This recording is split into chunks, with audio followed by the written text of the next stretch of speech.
Buenas noches tengan todos ustedes. Vamos a empezar esta nueva edición de Diálogos Tributarios.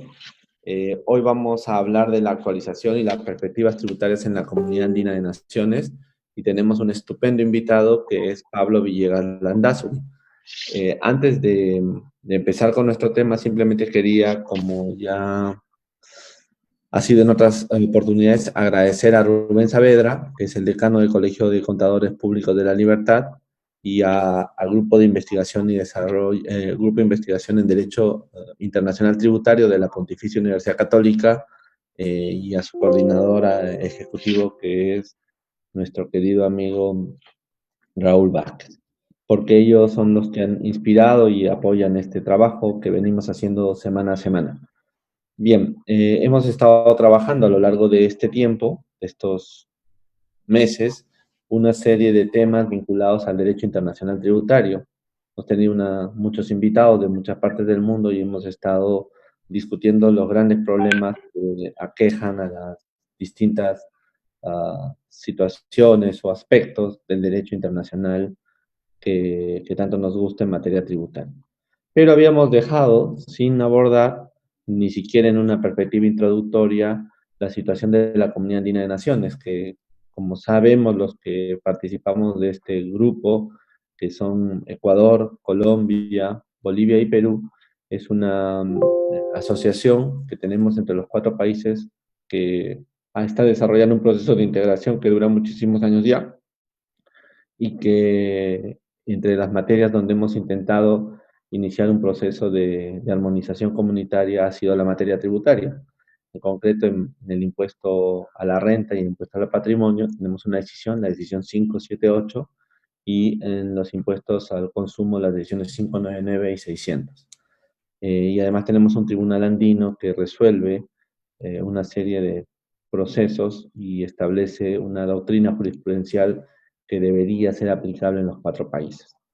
Ha sido una experiencia muy interesante la de la Comunidad Andina de Naciones, ha sido materia de estudio durante muchos tiempos y además es una materia además de reflexión muy profunda por los vaivenes políticos que hemos tenido en estos países y que sin embargo la Comunidad Andina por lo menos sigue existiendo en varias materias. Entonces, hemos querido esta noche conversar sobre la Comunidad Andina de Naciones y para eso, como ya les había adelantado, hemos invitado al querido Pablo Villegas. Pablo Villegas es ecuatoriano, es abogado por la Pontificia Universidad Católica del Ecuador y ha estudiado un máster, perdón, en Fiscalidad Internacional y Comunitaria en la Universidad Castilla-La Mancha, que como ustedes saben también es mi alma mater en Europa. Yo también estudié una maestría allí hace muchos años y estoy siguiendo el doctorado. Actualmente, Pablo se desempeña como coordinador del área tributaria de una firma de abogados llamada Solines y Asociados. Es, además, Pablo, vicepresidente del Instituto Ecuatoriano de Derecho Tributario y docente de Fiscalidad Internacional, de Planificación Fiscal Internacional en la Universidad Andina Simón Bolivia y en varias otras universidades ecuatorianas. Ha coordinado un libro que me parece muy interesante, que es un tratado de fiscalidad internacional para el Ecuador, que justamente se publicó en marzo del año pasado.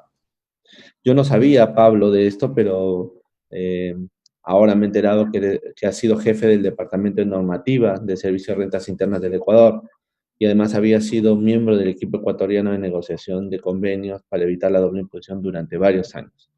Y tampoco sabía que había sido subdirector de apoyo regional y director de relaciones internacionales en la aduana del Ecuador, en el SENAE. No sé si seguirá teniendo ese mismo nombre ahora, pero entonces, como ustedes ven, el perfil de Pablo es muy interesante porque él ha pasado por la investigación, por el mundo de la investigación, ha pasado por el mundo de la administración tributaria y ahora está en el sector privado.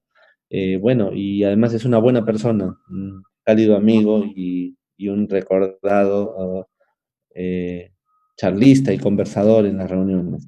Pablo, bienvenido. Me gustaría escuchar tus primeras palabras. Muchas gracias, Luis. Para mí es un honor tremendo estar en tu programa, un programa al que yo les he seguido desde hace mucho tiempo, que es que no te imaginas lo orgulloso que me siento. Estoy a punto de decir, mira mamá, estoy saliendo en diálogos tributarios, porque yo mismo... Sí, sí, sí. Sí. Yo, Y yo, bueno, Yo ya Y les había advertido que Pablo es así, es un extraordinario conversador. Querido Pablo, bueno, discúlpame, te interrumpí, continúa. claro, y además con este tema que a mí me parece tan importante, ¿no? Que es, a mi modo de ver, es uno de los sectores que han sido, que no han sido dados, a los que no se les ha dado suficiente importancia dentro de la fiscalidad internacional, porque todos hablamos de modelo de convenio OCDE, todos estamos hablando de BEPS, todos estamos hablando de todos estos temas que están muy bien, pero ¿y qué pasa con este instrumento internacional? Entonces, a mí me parece formidable poder lanzar algunas cuantas ideas acerca de este tema, sobre todo porque podríamos analizarlo, yo me anticipo a decir, en unas tres etapas. Primero, antes de la decisión 578, ante la mamá de la decisión 578, que es la decisión 40. ¿Qué fue lo que pasó en ese tiempo? Luego, con la actual decisión 578, y como tú mencionabas, el tema de las perspectivas de la actualización, que yo me animaría a decir que probablemente, no sé en cuánto tiempo, probablemente ya significará que se haga probablemente una nueva decisión que sustituya la decisión 578 por todos los problemas que tiene y que probablemente podría ser más tipo modelo de convenio OCDE. Eso así como históricamente.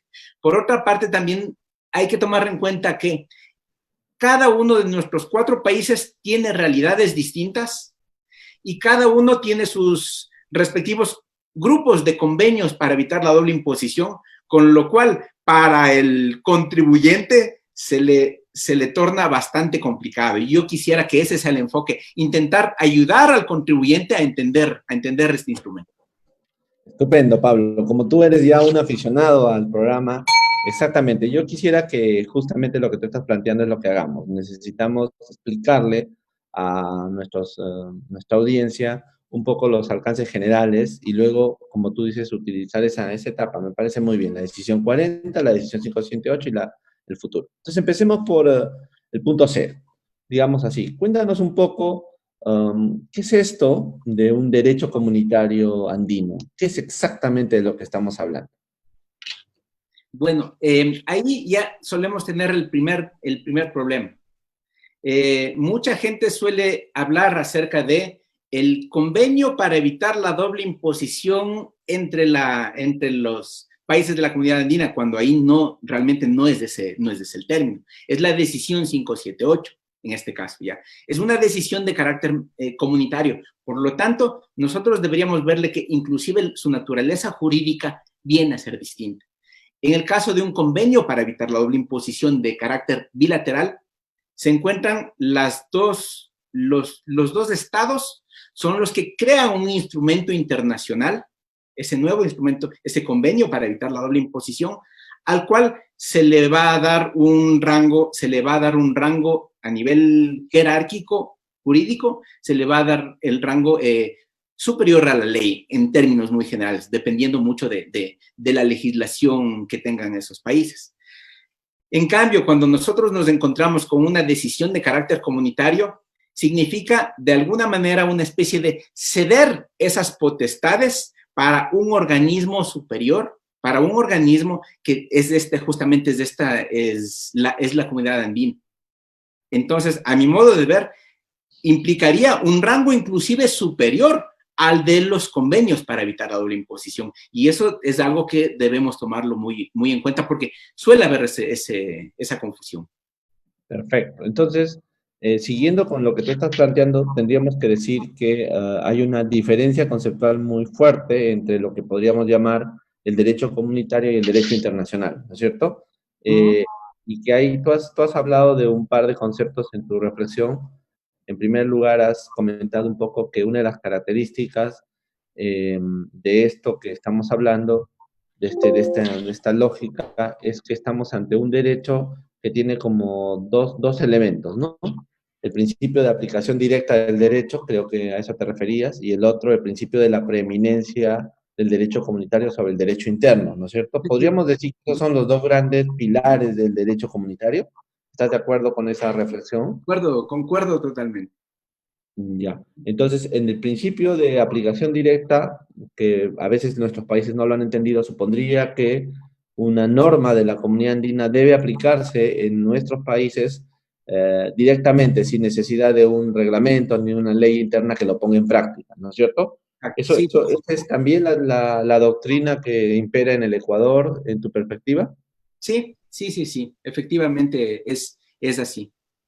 Y cuando hablamos del principio de la preeminencia, estamos queriendo decir que la norma del derecho comunitario prima sobre la legislación interna cuando hay una especie de, digamos así, de disintonía entre ambos, ¿no? Donde si la decisión de la comunidad dice A o se llega a una respuesta A y la norma interna dice B o se llega a una respuesta B, entonces tendríamos que preferir la decisión comunitaria, ¿no es cierto?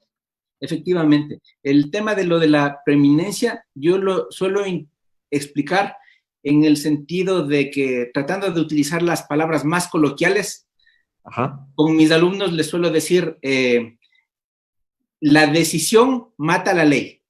Es decir, Correcto, primero usted tiene que obedecer lo que diga lo que va a establecer la decisión comunitaria. Ya está. correcto, ¿Mm? correcto. Buenísima reflexión. Ahora, Pablo, ¿cómo sientes tú que ha avanzado este proceso de integración? No solo en materia tributaria, sino cómo se siente el espíritu integrador en Ecuador, cuando has venido por el Perú, cuando has hablado en Bolivia y en Colombia, que sé que también como yo eres un viajero empedernido. Entonces, ¿has sentido que hay un ánimo comunitario en nuestros países o no lo has sentido? Yo lo veo desde varias perspectivas. Ujú, Creo que entre nosotros, mira, yo he trabajado durante mucho tiempo dentro de la administración tributaria del Ecuador ujú. y me he llevado y me llevo muy bien con funcionarios de la administración tributaria de Perú, de Bolivia y de Colombia, con quienes estamos chateando en el día a día. También tengo amigos dentro del sector privado de tributaristas de nuestros cuatro países, con los que estamos en contacto permanente. Existe un espíritu a nivel cultural, a nivel social, que hace que tengamos facilidades para tener ese contacto. Lastimosamente yo le veo que a nivel político es lo que nos hace falta. Muchas cosas de la comunidad andina han dependido de las autoridades y de su visión política. Y eso podemos verla inclusive desde sus inicios, ¿no? Desde sus inicios. Si nos vamos al tema tributario, ¿por qué Venezuela se salió de la comunidad andina? Ujú. Entonces, sí el tema político es el que pesa como para que podamos desarrollar al máximo países que tenemos culturas tan parecidas. Ujú. Bueno, y no llegamos a los 200 años de separados, ¿no? En algún sentido, porque hace ¿Sí? 300 años o 350 éramos parte de la misma unidad política, ¿no? Con nuestros pleitos y todo. Uh -huh. Pero tú dices que nos falta entonces perspectiva política. Tú sientes que los políticos han abandonado el proyecto, ¿no? Y bueno, ahora en estos días con el lío del Tribunal Andino, de que se cerraba, no se cerraba por la falta de pagos, el pedido que se hace al Banco Interamericano, creo, o al Banco de la Comunidad para que nos solvente, muestra un poco una falta de vocación política para mantener esta unidad, ¿no es cierto?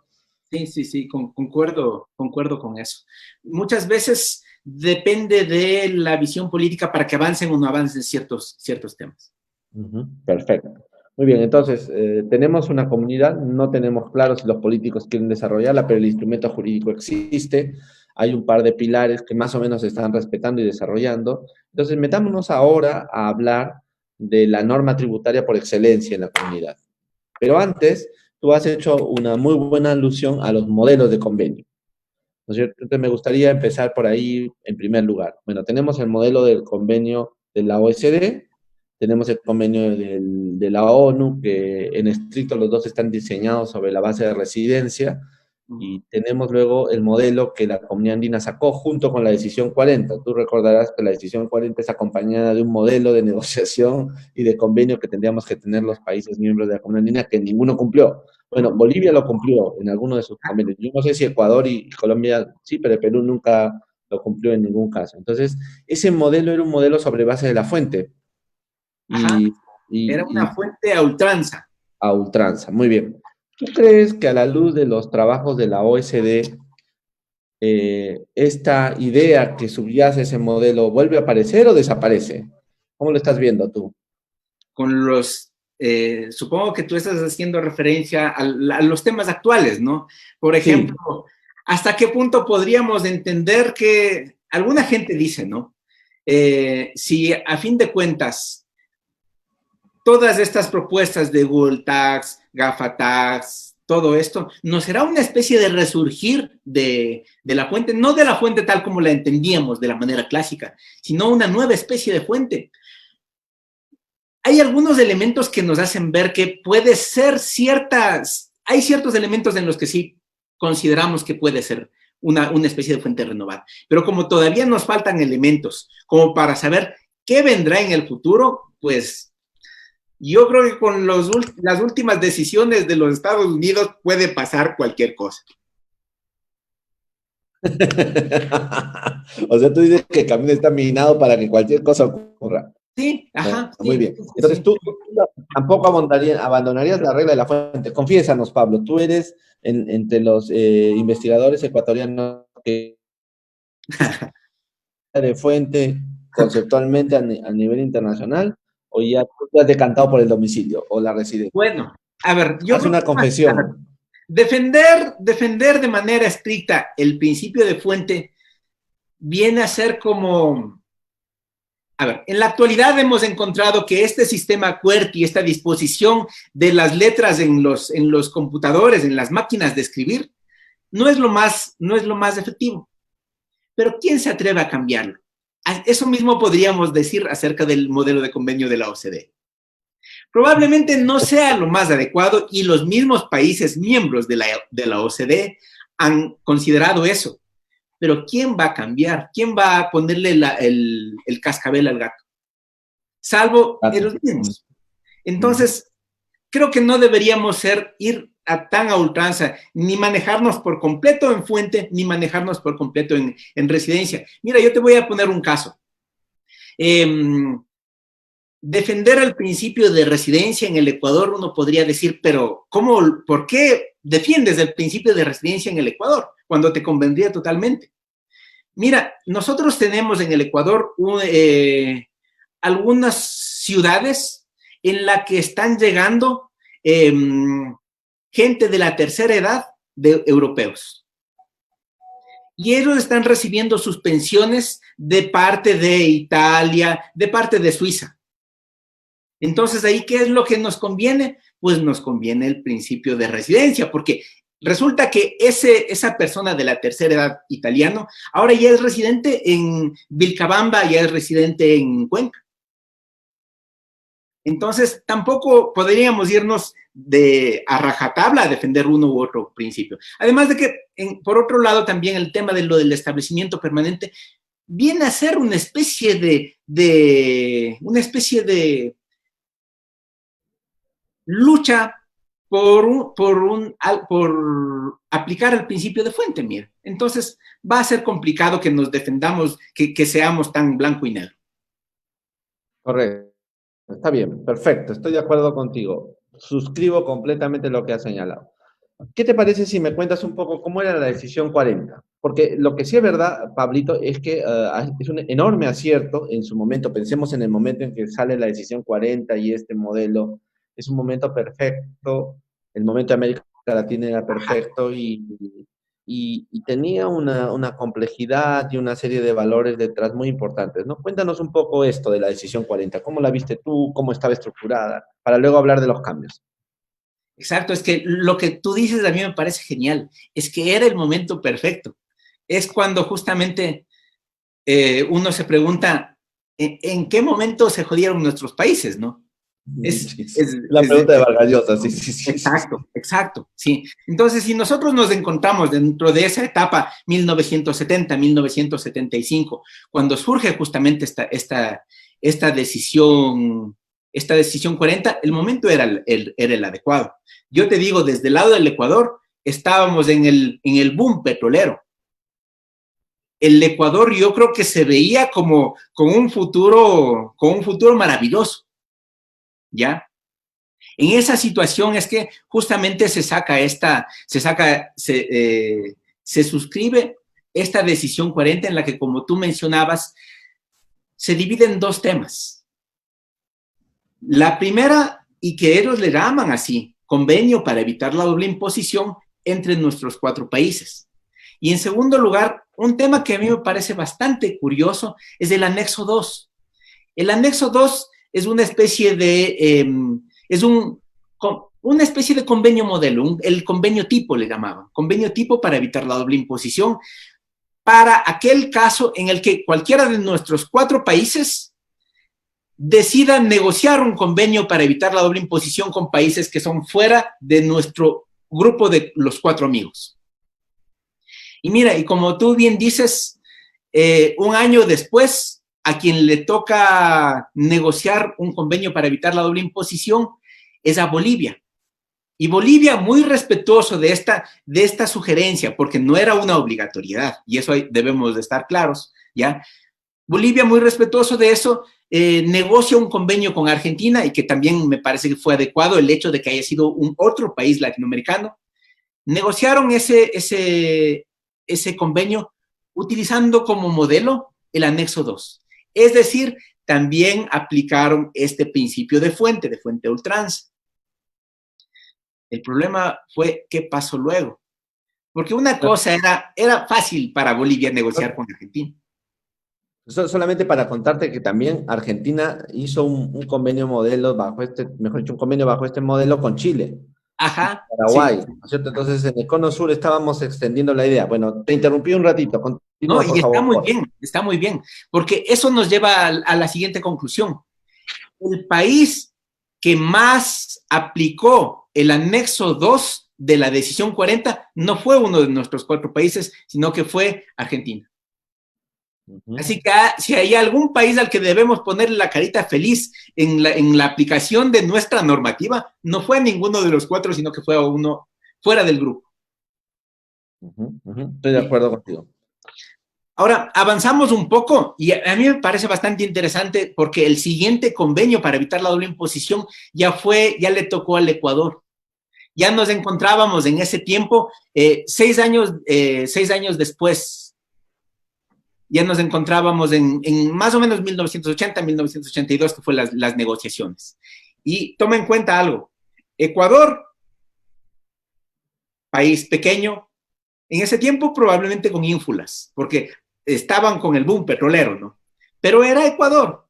¿Y con quién negocia por el otro lado? Es con Alemania, que en ese tiempo ya era Alemania, ya le tenían miedo, Willy Brandt estaba al poder.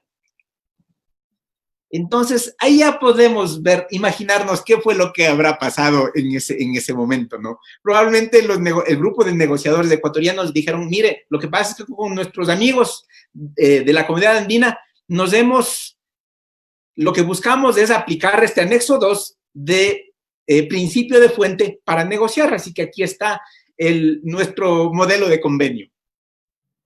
Ya nos podemos imaginar qué pudo haber dicho Alemania, ¿no? En conclusión, modelo de convenio. No había otra, es que no había otra, y tampoco me interesa, tampoco podría yo, con qué cara, estar criticándoles a los negociadores de ese tiempo. Es fácil, es bastante fácil criticar antes y todo, ¿no? Yo he estado durante algunos años, he sido parte del equipo de negociación de los convenios y realmente es un tema al que yo respeto muchísimo a quienes están en el día a día en esas actividades. Eso fue lo que pasó y luego pues la historia ya lo dice que el resto fue modelo de convenio OCDE, ya sea el Ecuador, ya sea el resto de los 5 convenios que le tocaba a Colombia, los 7 convenios que firmó Perú, los 19 convenios del Ecuador y la historia se vino así. Entonces, claro, ya en su momento se vio como que no era lo más adecuado ya la decisión 40. Como mencionaba antes, puede que existan otras formas más adecuadas, pero si todos sabemos que las reglas del fútbol son así, no nos queda más que adaptarnos al lenguaje internacional. Eso es lo que podríamos hablar de la decisión 40, ¿no? Pablo, una pregunta, ¿por qué hay 19 convenios en Ecuador hoy día? ¿Qué ha sido? ¿Qué es un interés de Ecuador por conectarse con el mundo? ¿Son presiones de fuera? Es que tú trabajaste mucho, hiciste varios convenios en esos años, enloquecido, no sé, cuéntanos, ¿qué ha pasado? Es una pregunta bastante complicada y espero que no vaya a tener problemas con la gente de mi país al comentarte esto. Tú estás ya, entonces en este programa tienes libertad, tienes todas las defensas políticas y legales que necesites, no te preocupes. Verás, yo le veo dos cosas. El Ecuador fue uno de los primeros en negociar convenios para evitar la doble imposición. Tenemos este convenio con Alemania que está vigente desde 1982, mira, ¿hace cuánto tiempo? Y en segundo lugar, de los 4 países hermanos que somos el país que más convenios para evitar la doble imposición tiene suscritos. 19 países más la comunidad andina, más la decisión 578 de la comunidad andina. Por el otro lado tenemos el otro extremo, Bolivia. Bolivia fue el primero, mira, pero parece que dijeron en algún momento no nos conviene hacer demasiado, por lo tanto, si bien fue el primero en negociar un convenio para evitar la doble imposición, es el país que menos convenios para evitar la doble imposición tiene. Tiene apenas 6 convenios actualmente, más los de la comunidad andina. Segundo lugar, ¿quién tiene el segundo lugar? En este momento es Colombia.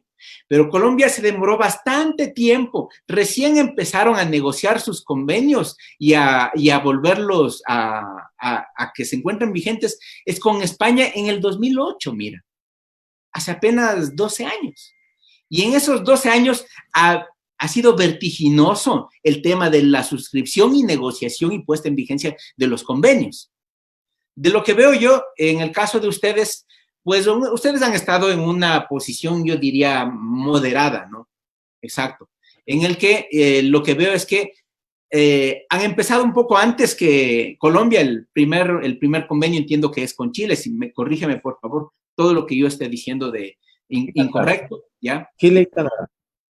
Ajá, Chile y Canadá, exacto. Entonces, tampoco tienen muchos, lo que hace ver qué pasó con Ecuador es lo que mucha gente me pregunta, ¿no? Mira, en Ecuador hemos tenido algo así como yo le veo unas 3 etapas. La primera etapa, que son todos los convenios, son convenios viejitos, que en su mayor parte es necesario renegociarlos y entiendo que en muchos casos se los está haciendo. Yo obviamente no podría mencionar qué es lo que está pasando en la práctica en este momento. Pero sí hay el interés justamente de renegociar muchos de esos convenios que se los suscribió en esa primera etapa. Tenemos 7, yo les voy a decir, los 7 primeros fueron, a mi modo de ver, y eso te lo digo porque no consta en ningún libro ni nada, ¿sí?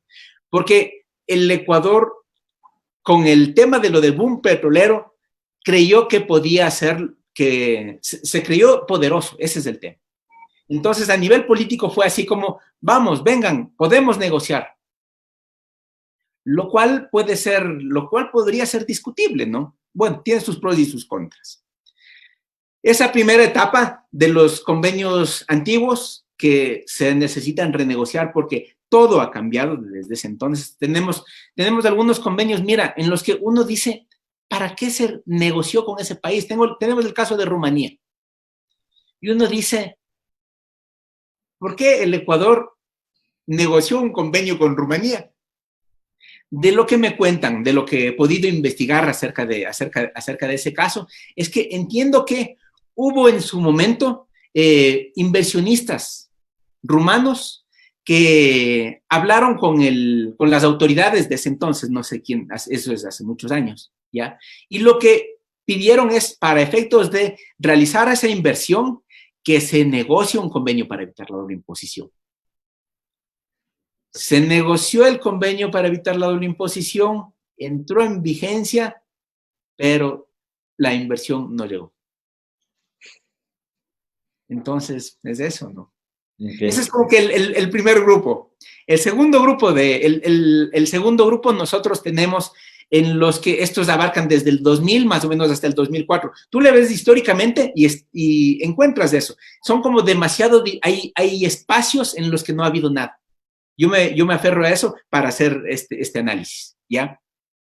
Tenemos apenas unos 4 de ese grupo y luego se dejó durante un tiempo. Mira, desde el 2004 hasta el 2012 no se ha negociado nada, no hubo nada en materia de convenios para evitar la doble imposición, hasta que a partir del 2012 ya empezaron otra vez. Se empezó con Uruguay y actualmente dentro de ese grupo tenemos 8 y probablemente van a venir más.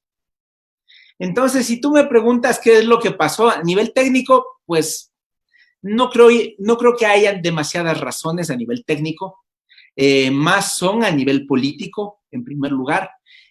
Lo que te puedo compartir es que generalmente, y esto no solo pasa en nuestro país, pasa en cualquier país, tenemos 2 grandes grupos que están peleando por el tema de lo de los convenios. Por una parte, los ministerios de producción, los ministerios que lo que buscan es que venga el inversionista. Por otra parte, tenemos las administraciones, la administración tributaria, todos aquellos que dicen, un momentito, si es que hacemos eso, vamos a tener pérdida en la recaudación. Entonces, esos 2 grupos que chocan porque tienen objetivos distintos, necesitan un tercero que les diga ni uno ni otro. Sí necesitamos inversión y eso va a significar de alguna manera ceder potestad tributaria, por lo cual vamos a buscar un punto medio y hacer una especie de mapa de calor, alguna cosa de esas para ver con quiénes realmente nos conviene y con quiénes no. Entonces, ese negociador, en nuestro caso, es el Ministerio de Relaciones Exteriores, que viene como a decir, tranquilos chicos, vamos a ver qué podemos hacer con la idea de no perder recaudación tributaria, pero justamente suscribir estos convenios. Espero haberte respondido la pregunta. Perfecto. Perfecto. Ahora nomás hay que esperar a que a la puerta de tu casa te empiecen a llover golpes por decir lo que has dicho. Pero bueno, avancemos un poquito más. Mira, Colombia está en la OCDE ya, prácticamente, y el Perú está queriendo entrar. ¿Hay un desbalance con estas incorporaciones en la vida tributaria de nuestros países? ¿Qué piensas tú, querido Completamente, Pablo? es que es eso. Mira, y por eso, inclusive con Segunda, yo hacía la referencia de que el Ecuador en los 70s era país poderoso. Mira qué es lo que nos ha pasado ahora. Hoy nosotros podemos ver que sí existe diferencia entre Colombia y Perú, por una parte, y estamos nosotros atrás, Ecuador y Bolivia. Las cosas como son. Eso hace que los intereses que nosotros teníamos en un principio puedan haber variado. Yo lo que preguntaría es, y lo que pregunto a varios de mis amigos colombianos y peruanos, ¿qué tanto les conviene a ustedes el principio de fuente versus residencia si la cuestión son actividades entre Colombia o entre Perú y Ecuador?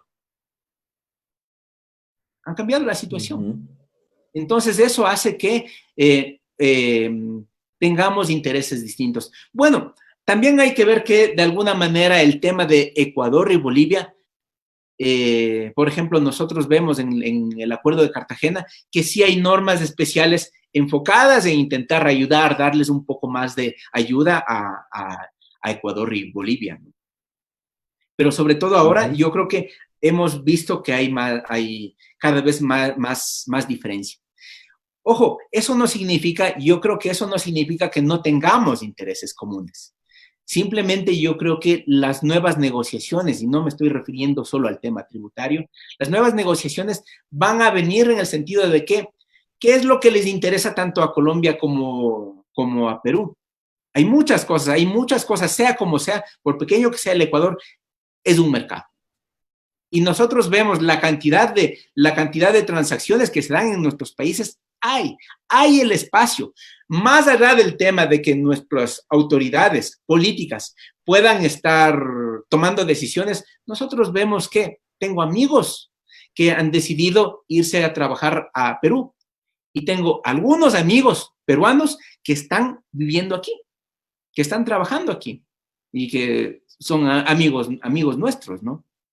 Entonces nosotros vemos que más allá de lo que pase hacia arriba, entre empresas, entre servicios profesionales, hay este tema de que hay mucha colaboración. Perfecto. Entonces, Visto todo esto, más o menos como yo lo veo, tenemos una serie de convenios nuestros hacia afuera sobre la base de residencia, ¿no es cierto? Por todos los países, salvo Bolivia, que tiene una menor cantidad bajo tu propia reflexión. Y nuestro convenio, que ahora vamos a revisar, la decisión 578, tiene una serie de relaciones internas que pareciera que no condicen con estas cuestiones. ¿Crees tú, te adelanto la pregunta final que traeré luego, que esto es un espacio jurídico para planificar fiscalmente respecto de inversiones desde fuera o incluso dentro de la comunidad? ¿Lo ves así? Y por lo tanto tendríamos que empezar a pensar en la reforma nuevamente, la edición 578, empezar a pensarla a través de alguna comisión de expertos de repente o de las universidades. ¿Cómo ves tú este tema, Pablo? Yo creo que, a ver, Perú, ustedes, Perú y Colombia, están claros respecto a la idea de ser parte de la OCDE, en primer lugar. En segundo lugar, desde el lado ecuatoriano, ya debe ser un año y medio en el que el presidente del Ecuador dijo que también existía interés en ser parte de la OCDE.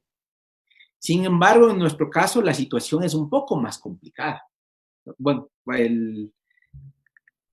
eso hace que tanto para Colombia como para Perú, los cambios para alinearse al principio de residencia vayan a ser más urgentes que para nosotros.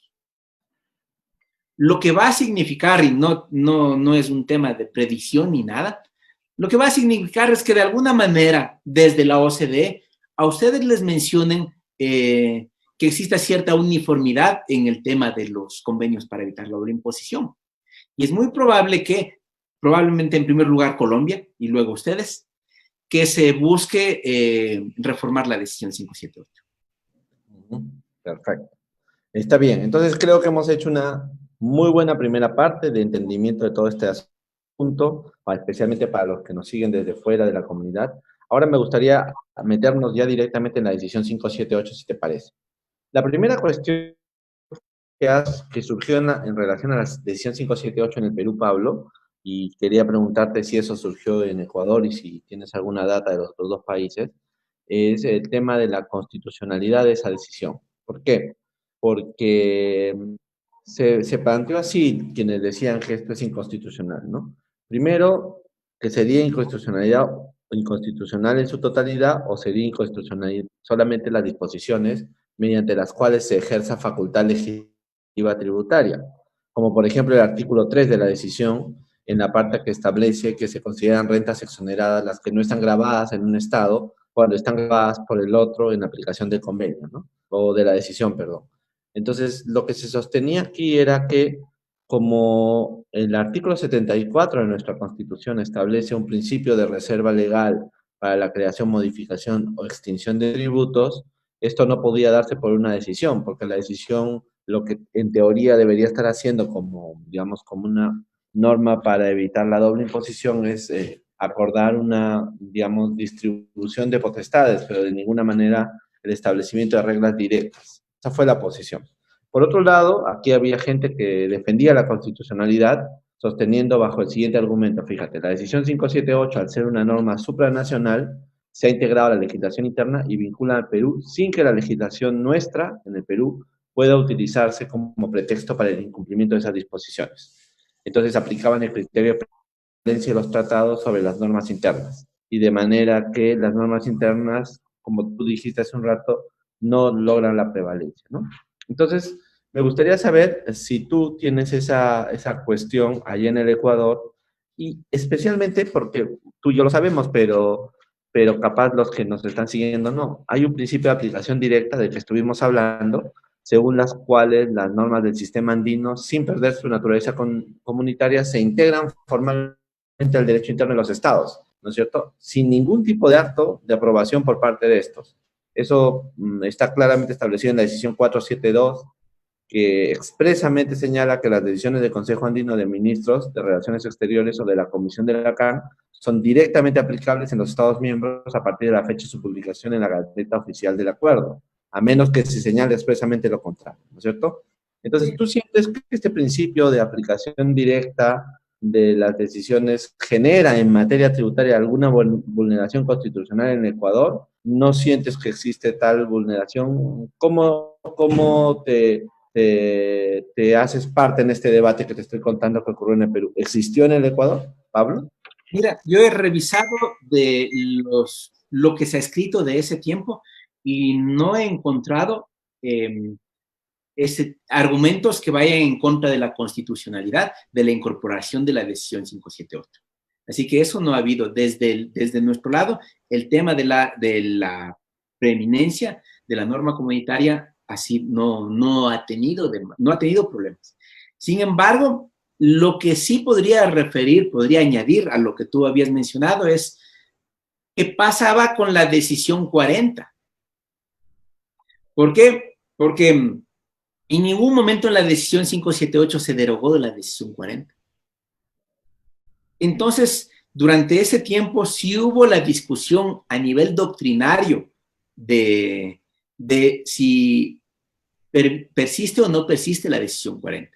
Ahí tenemos, en ese tiempo, José Vicente Troya defendía que la decisión 40 se encontraba vigente en aquello en lo que no vaya, en aquello en lo que no haya estado reformado por la decisión 578.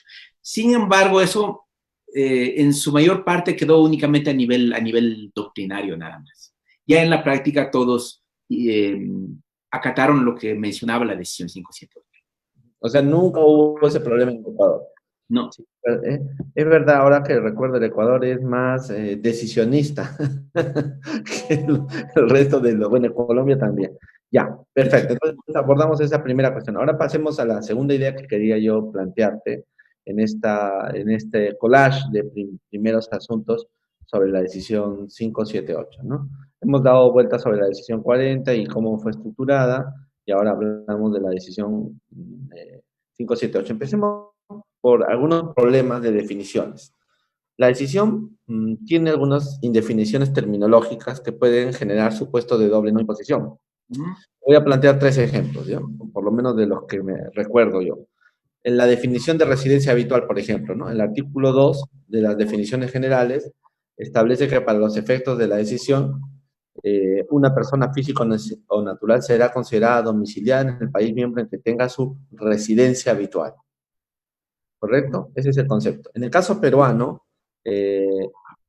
si tuviéramos que aplicar la decisión 578, tenemos un conflicto porque nuestra regla de domicilio se refiere a días físicos que las personas pasan en el territorio nacional, no a lugares donde habitualmente residen. ¿Correcto? Actualmente es más una definición de residencia civil, ¿no? Más que tributaria. Claro, la decisión 578 tiene una definición exactamente de residencia civil. No sé qué pasa en el Ecuador, ahora me vas a contar. Fíjate el artículo 3, cuando tú dices, bueno, ya, yo quiero saber qué cosa es esto, y voy al artículo 3. Y en el artículo 3, más o menos, si recuerdo bien, dice algo así como, las expresiones que no estén definidas en el convenio tendrán el sentido con que se use en la legislación vigente en cada país miembro. Sí. Por lo cual, nos derivan a la norma peruana. Entonces, ¿tú crees que hay un problema con esta norma para ti en el Ecuador? ¿O no, yo creo que para efectos de aplicar la decisión 578 se le ha buscado dar una solución práctica.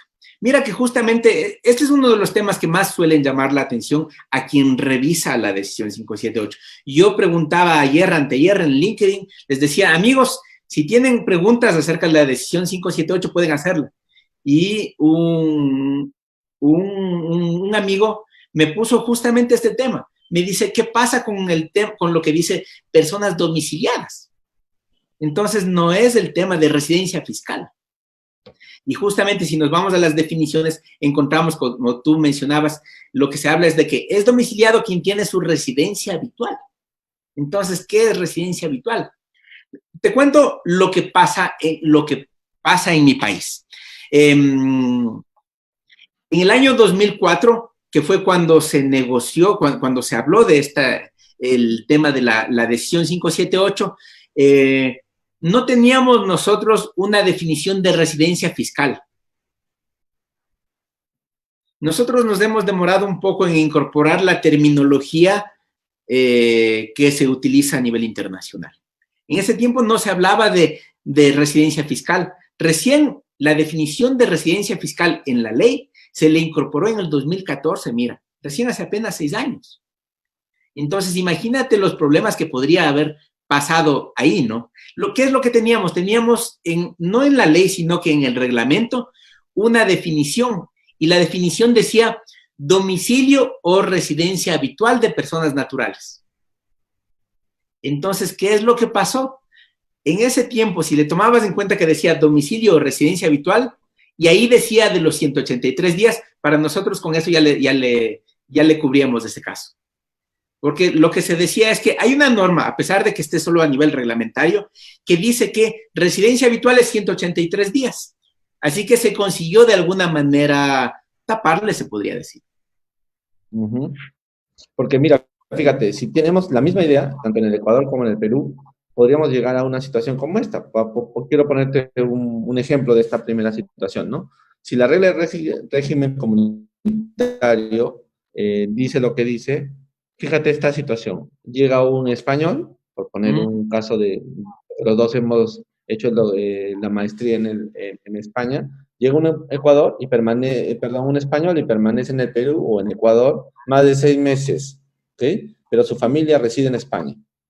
Entonces, si ha pasado más de 6 meses, ya tiene derecho al régimen comunitario para evitar la doble imposición respecto a cualquier país de la CAN. Y a su vez mantiene la residencia en España. Ajá, por Porque supuesto. como su estructura de vida y su familia está allá, entonces entiendo yo que seguirá siendo residente español.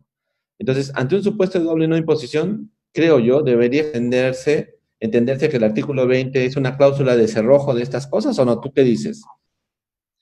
Cuéntanos un poco cómo es la cláusula del artículo 20. ¿La tienes ahí, Ana, de repente? Yo solo quisiera comentarte que yo sí he visto este tipo de situaciones y justamente con el ciudadano español. ¿Qué es lo que pasa con el ciudadano español? Y solo déjame recordar, me parece que hay un país miembro de la comunidad andina que no tiene negociado un convenio o suscrito un convenio vigente, un convenio con España. ¿Son Nosotros. ustedes? Así es, Mira, somos nosotros. esa es una de las cosas más curiosas que me parece, Bueno, porque, pero para ser más exacto, te lo voy a contar no es que no tenga, el convenio está firmado. ya, Solamente que nunca se va a aprobar por los congresos ni español ni peruano. Y estaban renegociándolo. Hasta antes del COVID estaban avanzando ya, yo me perdí en qué estarán, pero bueno, la razón es Telefónica y otras grandes transnacionales, ¿no? Entonces, y me parece a mí que en los políticos peruanos aparece siempre la idea de que siendo España un inversionista tan importante vamos a perder recaudación. Yo no le encuentro otra razón, porque mira, acabamos de celebrar y seguramente vamos a aprobar el convenio con Japón. Entonces, esa es una situación efectivamente de anécdota, como tú lo dices. mira qué curioso. Yo algún rato estaba haciendo el análisis, ¿con qué país tenemos un convenio para evitar la doble imposición que sea mutuo, que sea de los 4 países? Pues no hay ninguno. Y me imaginaba que podía ser España, que es con el que más relación tenemos los 4 países, ¿no? Pero no. Sí, qué curioso. Bueno, ahora voy al tema de lo del artículo 20 de interpretación y aplicación de la decisión 578. Y por cierto, te estaba comentando. Nosotros tenemos un convenio para evitar la doble imposición con España. Lo que ocasionaría es que esa persona sea residente fiscal en España, de acuerdo a su ley del impuesto a la renta de personas físicas, va a ser considerado también residente en el Ecuador por encontrarse más de 183 días, ya sea del 1 de enero al 31 de diciembre o durante 12 meses, independientemente de cuándo se inicie. Y para ese caso, ahí sí necesitaríamos aplicar la cláusula de desempate. Para nosotros está claro y entendería que para la administración tributaria también se daría eso. Exacto. Y entonces tú dices, esa persona acaba, o sea, va a haber un conflicto ahí, ¿no es cierto? Sí, por supuesto. Y ya, resuelto el conflicto, luego él tiene acceso y podría haber una doble no imposición, querido amigo, ¿ah? Ya te digo yo. Ah, sí, por supuesto, por Ya. supuesto. En la Entonces, decisión 578 nosotros tenemos, y creo que ahí justamente, creo que me quieres conducir al tema de los casos de doble no imposición que están en la decisión 578, ¿no? Que es justamente una de las, si uno de los propósitos es evitar la doble imposición, curiosamente encontramos nosotros cláusulas que permitirían la doble no imposición, ¿no? claro, porque fíjate tú que nuestro artículo 20 es bien interesante y yo luego voy a volver sobre esto para preguntarte si hay una cláusula antielusiva comunitaria, que es mi nueva tesis de investigación, pero fíjate Interesante. acá lo que dice el artículo 20. Dice, la interpretación y aplicación de lo dispuesto en esta decisión se hará siempre de tal manera que se tenga en cuenta que su propósito fundamental es el de evitar doble tributación de unas mismas rentas o patrimonios a nivel comunitario. Por lo tanto, no serán válidas aquellas interpretaciones o aplicaciones que permitan como resultado la evasión fiscal correspondiente a rentas o patrimonios sujetos a impuestos de acuerdo con la legislación de los países miembros. Nada de lo dispuesto en esta decisión impedirá la aplicación de la legislación de los países miembros para evitar el fraude y la evasión fiscal. Muy bien, cuando uno lee el artículo 20, a pesar de su mal parafraseo de evasión y elusión, ¿no es cierto? Parece que no se pusieron de acuerdo, pero en algún sentido está estableciendo una cláusula antiabuso de esa decisión. Y entonces lo que está diciendo es que cualquier interpretación que te lleve a que a que no se aplique el convenio, pues no vamos a tener que plantearla como posible, ¿no? ¿Tú has tenido algún caso o alguna reflexión sobre este artículo 20? A ver, una de las carencias que tenemos con la decisión 578 es una especie de comentarios a la decisión 578, ¿no? Yo creo que nos hacen tanta falta. En mi caso, yo te comento que lo que suelo hacer es revisar justamente las consultas que suele responder la SUNAT, la DIAN, que entre nuestros 4 países, SUNAT y DIAN son los que más consultas han tenido al respecto. Y también, en la medida de lo posible, me suelo apoyar con ese informe de esa consultoría que hizo Alfredo Lewin, que Ajá. nos hace ver qué es lo que se quería con la decisión 578. Ujú, ujú, Realmente no hay más elementos a partir de lo que nos diga la norma para interpretar, ¿no? ujú, ujú. En lo que tiene que ver con esta cláusula como tal, eh, a ver, te voy a comentar un caso que le he visto práctico. En primer lugar, los pagos por intereses desde el Ecuador hacia otros países, cuando se trata de entidades del sistema financiero del exterior, se encuentran exentas. Ujú. Por otra parte, nosotros tenemos en la decisión 578 una norma del artículo, solo déjame ver, el artículo 10 de intereses, que dice que se debe tributar en el país donde se impute y registra el pago. Correcto.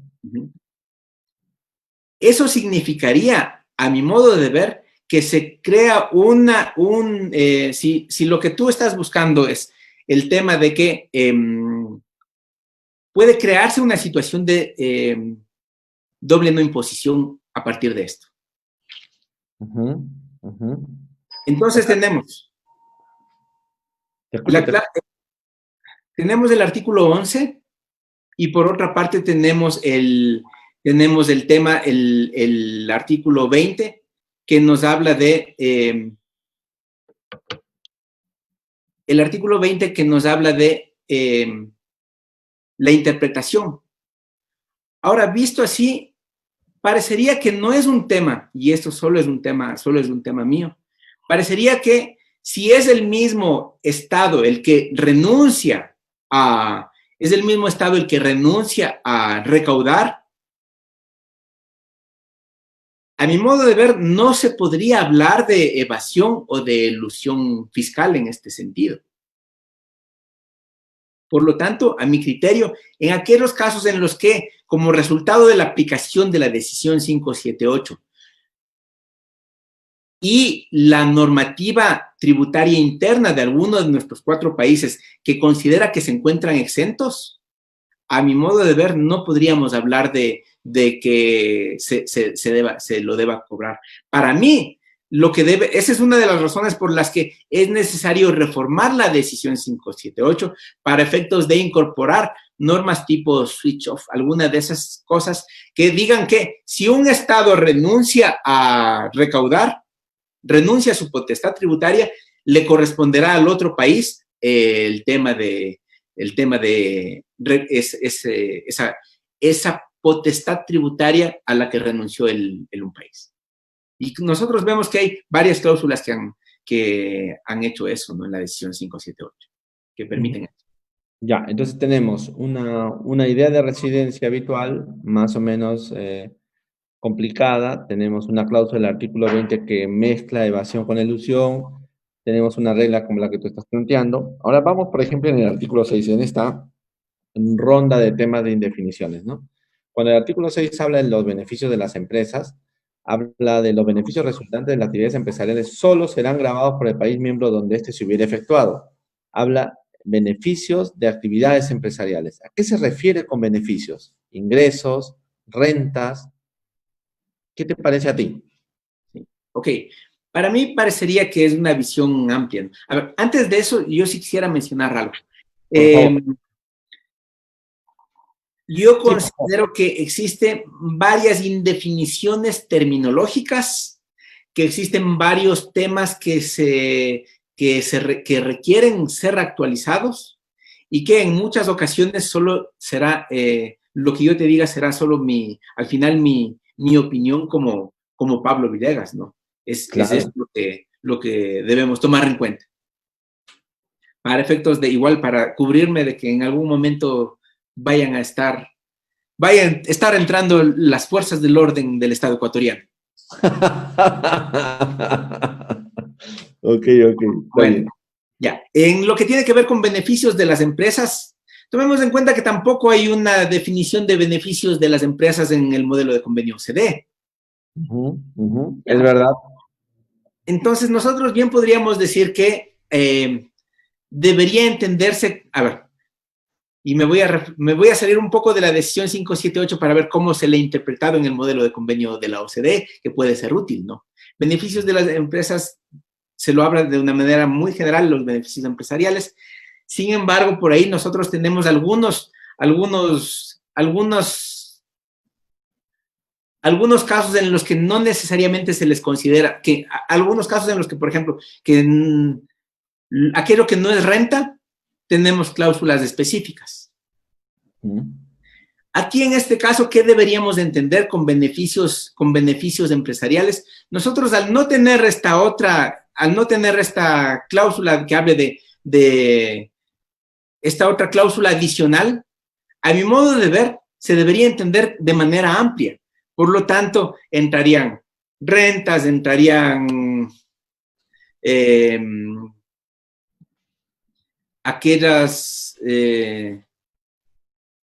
esos montos que no necesariamente van a ser de la actividad económica de la empresa, no sé. Ingresos extraordinarios, ingresos eventuales. Ingresos extraordinarios, exacto. Qué sé yo, si se gana la lotería, si es que recibe un legado la empresa, por ejemplo. O sea, digamos, beneficios empresariales no tendríamos que entenderlo como beneficios de la actividad empresarial, sino beneficios de las empresas. De las empresas, ajá, sí. Yo creería que así es como debería entenderse. Porque luego tenemos el artículo 14. Mira, fíjate, el artículo 6. El artículo 14 es el quebradero de cabeza, ¿no? Ahora vamos a verlo de cabeza. Del 6 dice, los beneficios resultantes de las actividades empresariales.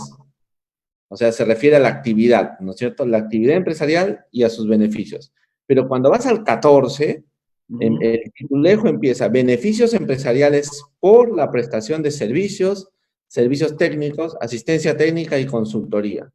Pero luego cuando la redacción empieza a producirse, dice, las rentas obtenidas por empresas de servicios profesionales, técnicos, de asistencia técnica y consultoría, serán gravables solo en el país en cuyo territorio se produzca el beneficio de tales servicios.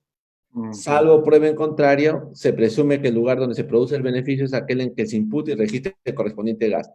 Entonces, yo lo que quiero plantearte con el 14 es que el 14 tiene una redacción muy pésima, porque habla de los beneficios empresariales por unas actividades. En teoría no necesita ser una empresa de esos servicios, podría ser cualquier entidad que realice una prestación de servicio por única vez, un servicio técnico por única vez, una asistencia técnica por única vez, pero pareciera que el texto se hace referencia a las empresas que realizan esos servicios y por los beneficios de esos servicios. Entonces, aquí como que la palabra beneficio empresarial empieza a tomar otro sentido distinto al del 6. Parece que no estuvieran armonizados. Sí, No sé si he pasado bien mi pregunta. completamente. Yo te cuento. Cuando suelo intentar explicar el artículo 14, y digo expresamente suelo intentar explicar, porque uno nunca sabe cuál será el alcance que tuvieron, yo suelo decir, y que me perdonen quienes hayan estado detrás del artículo 14, suelo decir que si hay un ejemplo de norma que no haya estado bien escrita es el artículo 14 de la decisión 578. Yo Es que comparto tu desde, texto. es que es desde el principio, ¿no? Tú tienes desde el título te dice beneficios empresariales por la prestación de servicios. Entonces tú dices, ah, ya, ok, servicios.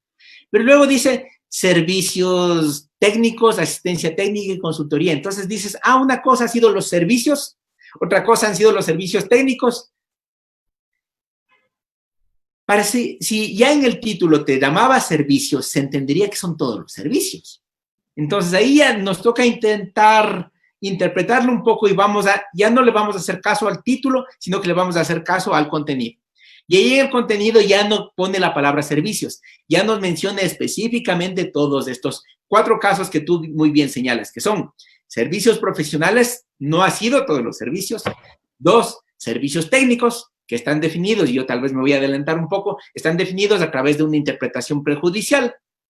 3, servicios de asistencia técnica a través de otra interpretación prejudicial y servicios de consultoría a través de otra interpretación prejudicial.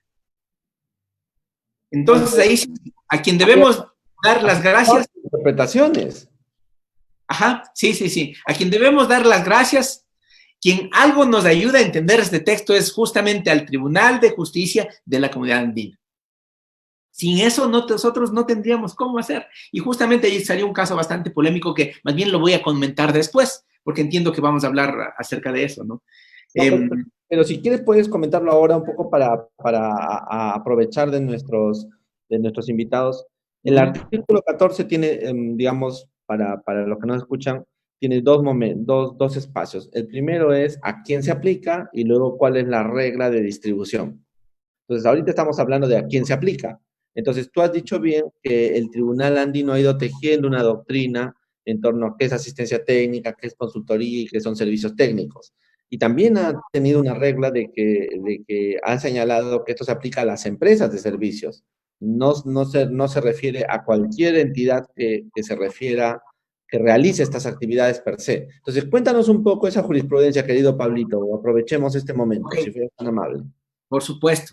A ver, vamos con algunos temas básicos. Ajá. Y son cuatro los tipos de servicios que engloba el artículo 14. Y lo voy a mencionar en orden. En primer lugar, servicios profesionales. Servicios profesionales se encuentra definido mediante la interpretación prejudicial 190-2006, el caso STEAM. Ajá, exactamente. En segundo lugar, los servicios técnicos tenemos nosotros otro caso. Ahí está a través de la interpretación prejudicial 125 del año 2010 del caso Citibank, que es un caso ecuatoriano. Exactamente. Y bueno, esta 125-2010 es la que regula también los otros 2 casos. También regula el tema de asistencia técnica y regula también lo que tiene que ver con consultoría. Es que hay que contar una historia aquí, justamente. Cuéntala, cuéntala. Más allá del tema de las definiciones. ¿Qué es lo que pasó con el caso Citibank? Había en ese tiempo, solo déjame verle el dato. Ya, ok. Eran unos servicios de call center. Ajá. Al ser servicios de call center, ¿cuál es la cláusula que se debe aplicar? Entonces teníamos en ese tiempo que, y yo no recuerdo, a ver, era una empresa residente en Ecuador y una empresa residente, no recuerdo si fue en Colombia o fue residente en Perú. Creo que era en Colombia. Ok, entonces una de ellas lo que hacía era prestar servicios de call center a la otra. Entonces la cuestión venía, el momento en el que interviene el momento en el que se realizan los pagos, ¿qué cláusula aplicamos? Aplicamos justamente este artículo 14, o aplicamos, por el contrario, el artículo 6 que tú habías mencionado. ¿Y de qué dependía? ¿Por qué era esta duda? Porque habían dos criterios. Un criterio señalaba de que el call center, para realizar este call center, se necesitaba, quienes estaban atendiendo estas llamadas, eran gente que estaba preparada, eran gente que tenía un nivel académico profesional para poder resolver todos estos temas. Por otra parte, se decía, no, es que para nomás de atender las llamadas, si tú tienes una lista de preguntas y respuestas, no necesitas nada. Para contratar a las personas que van a prestar servicio de call center, puedes contratar a personas que no hayan acabado ni siquiera el colegio. Bastará que sepan leer y ya está. Mira las consecuencias que podía tener este caso. Visto así, se llegó a tener que pedirle que realice una interpretación prejudicial el Tribunal de Justicia de la Comunidad Andina. Entonces, el Tribunal de Justicia de la Comunidad Andina lo que hizo fue hacer un análisis en el sentido de que se considerará que son servicios profesionales si es que para la realización del servicio se requiere personas que tengan título profesional. Y así, ¿no? Se considerará que son asistencia técnica, estoy resumiendo mucho lo que dicen estas interpretaciones prejudiciales, se considerará si es que hay elementos que nos hagan ver como que no cualquiera puede hacerlo, que se necesitan cierto nivel de conocimientos técnicos. Y esa es la solución que nos ha dado el Tribunal de Justicia. Es decir, siempre que se trate de estos 4 servicios de manera específica, analice a partir de las interpretaciones prejudiciales que se está dando y va a poder aplicar usted el artículo 14. De lo contrario, usted aplicará el artículo 6. Ahora, otra cosa es justamente la conclusión, la segunda parte que tú estabas mencionando. No sé si tú quieres iniciar justamente explicando esta. Empecemos sobre la segunda parte, ¿no? La segunda parte del artículo 14 establece que las rentas obtenidas por empresas de servicios profesionales, técnicos, asistencia técnica, serán gravables solo en el país miembro en cuyo territorio se produzca el beneficio de tales servicios. Y a diferencia del artículo 6, el artículo 6 establece dónde se realicen, ¿no es cierto? En el país donde se hubiera efectuado el beneficio, la actividad, dice el artículo 6, y el artículo 14 se refiere a se produzca el beneficio. Y luego hay una presunción, Pablo. Ajá, exacto. Por prueba en contrario, se presume que el lugar donde se produce el beneficio es aquel en el que se impute y registra el gasto. Sí. Entonces, ¿qué criterio se usa para utilizar? Yo te cuento un poco, por ejemplo, que en el caso peruano hay un informe un poco antiguo del año 2012 que la SUNAT señalaba que si el aprovechamiento del servicio, hablaba de aprovechamiento, prestado a una empresa domiciliada en Perú por parte de una empresa domiciliada en otro país miembro de la Comunidad Andina, tiene lugar en el Perú, la renta obtenida solo estará sujeta a tributación en este país, aun cuando el servicio no se haya prestado en el territorio nacional. O sea, está pensando en dónde se aprovecha. En la interpretación prejudicial que tú recordarás, 125 IP 2010, que se puso en Colombia, se señaló que el artículo 14 de la decisión se basa en el principio de beneficio efectivo y es una excepción al principio de la fuente productora. Por lo que dice el tribunal, en este caso no es determinante dónde se realizó la actividad empresarial que genera la renta, sino el lugar donde se produce el beneficio, que se presume localizado en donde se impute y registre el gasto, en que se incurra para acceder al servicio. ¿no es cierto? Pero no nos dice quién es el que impute el gasto, si el que produce el beneficio o aquel respecto del cual se produce el beneficio. Y luego hay un informe, ¿no es cierto?, en el año 2018 de la SUNAT peruana, en que Ujú, se señala más o menos esto, ¿no? En relación con la aplicación del artículo 14, dice, tratándose de la prestación de servicios jurídicos de consultoría y representación legal relacionados con registros de marcas en el Perú, cuya culminación se ha pactado que sea con la obtención del registro, o sea, se inscribe una marca en el territorio peruano, lo realiza una empresa peruana, no tiene presencia física en Ecuador, pero está hecha a favor de empresas ecuatorianas que no tienen presencia en el Perú, o sea, el caso está perfecto. ujú. Dice la SUNAT peruana, las rentas generadas por tales servicios solo serían gravables en el Perú, pues el efecto inmediato de la prestación del servicio, el registro de la marca, se produce en este país. Entonces, ¿cuál es tu opinión de la lectura del artículo 14? ¿Cómo lo ves tú Sí, es en que esta parte? es un rompecabezas. Si la decisión 578 es un rompecabezas, este es como que las fichas más complicadas, ¿no? Es de este. ¿Y qué falta que nos hace? Y ahí sí yo retomo el tema de en la decisión 40, yo no sé si tú la has revisado, en los artículos de la decisión 40 hablaba de un organismo que me parece que se llamaba algo así como tipo comité de asuntos fiscales o alguna cosa así. Yo digo, ¿y por qué no le recuperaron en la decisión 578 o algo así? La falta que nos hace, ¿no? Y justamente, mira, yo he revisado algunas cosas de justamente lo que menciona la SUNAT. También hay un concepto de la DIAN del año 2015, del año 2005 acerca de eso. Te comento cómo se lo ve desde el lado ecuatoriano. En primer lugar, para aplicar el artículo 14, yo lo que suelo hacer es una especie de checklist. Primero, dentro de ese checklist, verifique si aplica alguna de las cuatro categorías. Si no aplica alguna de esas cuatro categorías, aplique el artículo 6. En segundo lugar, lo que suelo mencionar es, la regla va a ser, se tributa en el país donde la empresa gasta. Sin embargo, pueden haber casos de prueba en contrario. El problema es cómo utilizar esa prueba en contrario. Hemos tenido de todo, mire. Hemos conversado con algunos amigos que han dicho, pero es que en la práctica no debería, no hay un caso en el que se pueda usar esa prueba en contrario. Respecto al tema de lo de los términos, en donde se impute y registre el correspondiente, donde se produce el beneficio.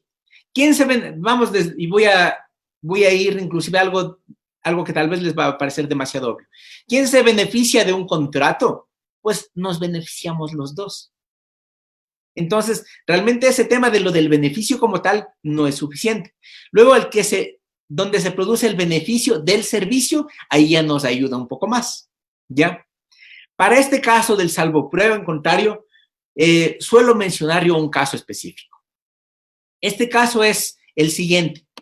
Una empresa ecuatoriana contrata servicios de una empresa de unos abogados peruanos. ¿Para qué quiere esa empresa ecuatoriana contratar los servicios de los abogados peruanos? Porque lo que quiere está pensando en que va a trasladarse a Perú. Está pensando que... Redomiciliar. Exacto, exacto. Entonces está viendo qué tan bueno será el mercado peruano. Si nos encontramos con eso, ahí es claro que el beneficio se va a producir en Perú. Por lo tanto, parecería que ese es el caso en el que no se debería retener. Eso te digo que es algo que, pero ojo que respecto a esto no hay una consulta que se haya respondido de parte del Servicio de Rentas Internas, a diferencia de lo que vemos con DIAN o con SUNAT. Es eso. O sea, tú dices que en el caso ecuatoriano no hay un criterio todavía establecido que No, pudiéramos. Ya. no hay un criterio oficial de parte de la administración tributaria acerca de este caso así específico. Okay. Entonces, fíjate, el rompecabezas empieza, como tú le has llamado, ¿no? El rompecabezas empieza con las definiciones generales. hay una cierta incertidumbre, porque luego tienes el elemento del artículo 20 que lo bloquea, que ahorita voy a entrar al 20. Luego aterrizas en beneficios empresariales y luego aterrizas en los servicios. Y luego cuando los servicios estás en esa presunción no sabes si es el gasto atribuido por el prestador o por el cliente, dependiendo de cuál de los criterios vamos a usar, el colombiano o el peruano o viceversa, ¿no? Entonces estamos realmente ante un rompecabezas que habría que definir rápidamente. Ahora, es verdad que, como tú has dicho, el Tribunal Andino ha ayudado un poco a resolver estos criterios. Pero Me no gustaría ayudaron. entrar, Pablito, si te parece, al tema de la cláusula del artículo 20 que hemos leído hace un poco, ¿no? ¿Tú crees que esta es una cláusula antielusiva general comunitaria? Em, si nos vamos, a ver, Si quieres la leo un poco para que pongamos en contexto nuevamente a los que nos están viendo, porque es una cláusula bien divertida.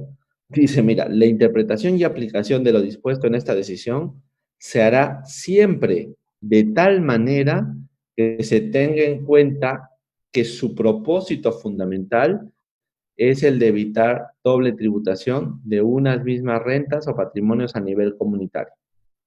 Y luego dice, no serán válidas aquellas interpretaciones o aplicaciones que permitan como resultado la evasión fiscal correspondiente a rentas o patrimonios sujetos a impuestos de acuerdo con la legislación de los países miembros.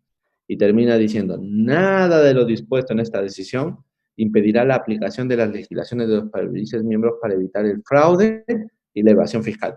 Hay un problema terminológico porque usa evasión, usa fraude, ¿no es cierto? Usa doble imposición y entonces aquí está mezclando un poco los conceptos, pero pareciera que acá hay una cláusula antielusiva general comunitaria, ¿no? No sé qué piensas tú. yo le veo, tenemos tres incisos, tres apartados. El primero, evitar la doble imposición. Ok, ese era el origen inicial y se encuentra dentro de los considerandos. El segundo, así que ahí no habría ningún problema. La segunda parte es lo que tiene que ver con lo que busca es evitar la evasión fiscal como tal. Por lo tanto, ahí tampoco nosotros entraríamos en temas de ilusión.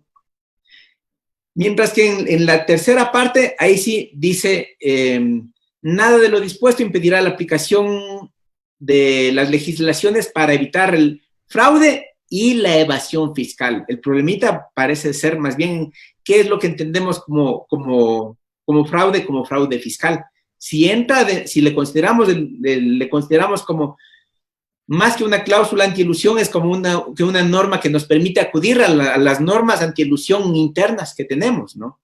Parecería que es esa la idea. Es decir, a mi modo de ver, lo que buscaría, como mencionaba hace un momento, es ¿qué es lo que le permite su normativa interna? O sea, una especie de ilusión, evitaría la ilusión interna, sí, pero la ilusión que se produciría en base al poder jugar con las normas de los dos países, parecería que puede ser complicado aplicarlas. Ya, está bien. Porque luego, claro, en algunas partes se ha preguntado si esto fuera así, si fuera una cláusula antielusiva general comunitaria, perdón, por el principio de aplicación inmediata de que hemos hablado, podría invocarse para la lucha contra la ilusión en el plano local. He visto una reflexión, una tesis que habla de esto, ¿no? Y diría más o menos así, una norma podría estar estableciendo un estándar para la lucha contra la doble imposición comunitaria, más o menos al estilo de lo que es la cláusula antiabuso de la Comunidad Europea. No sé si es ya una posición demasiado estirada sobre el tema. ¿Tú cómo lo ves?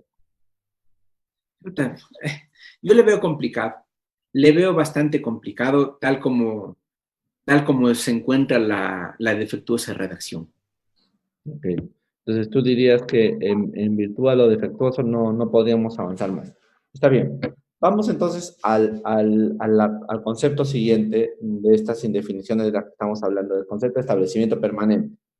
La decisión 578 no es aplicable a los establecimientos permanentes de empresas residentes en otros estados distintos a los de la comunidad andina, ¿no es cierto? ¿Eso estás de acuerdo conmigo en esa posición o no? La decisión 578 no aplica a los establecimientos permanentes. No, ajá, sí, estoy de acuerdo. Empresas residentes en otros estados distintos a los nuestros, ¿no? Sí, por supuesto, por la misma razón que habíamos señalado. A mi modo de ver, y este es un criterio de la Administración Tributaria del Ecuador, ¿ya? Lo que se hace es aplicar en el mismo sentido que habíamos mencionado de, de residentes. Aplicamos también en este caso lo que tiene que ver con la definición de empresas domiciliadas, que se encuentra en el artículo 2. Ya, ok. Por lo tanto, en resumen, tendrían que ser residentes fiscales en el Ecuador. Si es un establecimiento permanente que se encuentra en el Ecuador, no puede utilizar la decisión 578. Ok, ok. Mira, fíjate cuál es el criterio en el Perú. Hay una resolución de nuestro Tribunal Fiscal del año 2017, es la 2988, que resolvió un caso justamente de un establecimiento permanente sucursal en Perú de una empresa española que pretende que se le aplique la decisión 578 por los servicios que ésta presta en el Ecuador. ¿Okay? Entonces, imagínate una empresa española que tiene una sucursal en el Perú, por lo tanto, según la legislación peruana, es un establecimiento permanente. Y fíjate que en la legislación peruana tenemos una cosa más, que los establecimientos permanentes, al margen de los convenios, se convierten en personas jurídicas domiciliadas, pero tributan solo por las rentas de fuente peruana. Entonces, esta sucursal se convierte por la norma tributaria en persona jurídica domiciliada, pero solo para clavar por sus rentas de fuente peruana. Pero la sucursal quiere invocar la aplicación de la decisión 578 respecto de las operaciones que realiza en el Ecuador. ¿Correcto? Entonces el Tribunal Fiscal le dice lo siguiente. Uno, para efectos de nuestra ley, la condición de domiciliado alcanza a la sucursal, como te estoy contando, ¿no? Pero hace alusión al artículo primero de la decisión 578 y dice, establece que este régimen es aplicable a aquellos que son domiciliados en cualquiera de los países miembros de la comunidad, con el objeto de evitar la doble tributación de una misma renta. Y entonces dice luego, en consecuencia, toda vez que la decisión 578 tiene como objeto eliminar la doble imposición, estas disposiciones no le son aplicables a los establecimientos permanentes considerados domiciliados en el Perú, dado que estas solo tributan por sus rentas de fuente peruana y no por sus rentas de fuente extranjera.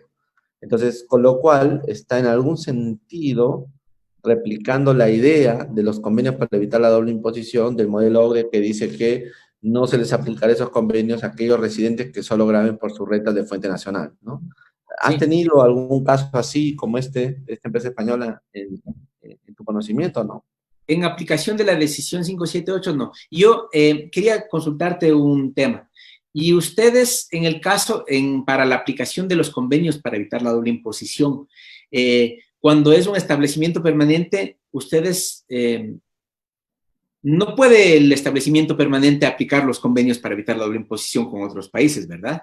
No puede. O sea, un convenio, un establecimiento permanente de un tercer país, ¿no? De un país con el que no tenemos convenio no puede aplicar. No. Okay. Pese a que es domiciliado en el Perú. Sí, sí. Y no hemos tenido de la decisión 578 este caso tal como lo mencionas. Hemos tenido obviamente aplicando los convenios para evitar la doble imposición y el criterio de la administración tributaria es que se aplique de la misma manera. Sin embargo, no hemos tenido así un caso en ese sentido. Ahora, a mí me parece que en la definición de empresa domiciliada, tal como se encuentra en la decisión 578 que habla de en el país en el que se señala su instrumento de constitución, para mí, a mi modo de ver, que eso hace de alguna manera que se respalde este criterio que se encontraba también en el modelo de convenio OCDE, ¿no?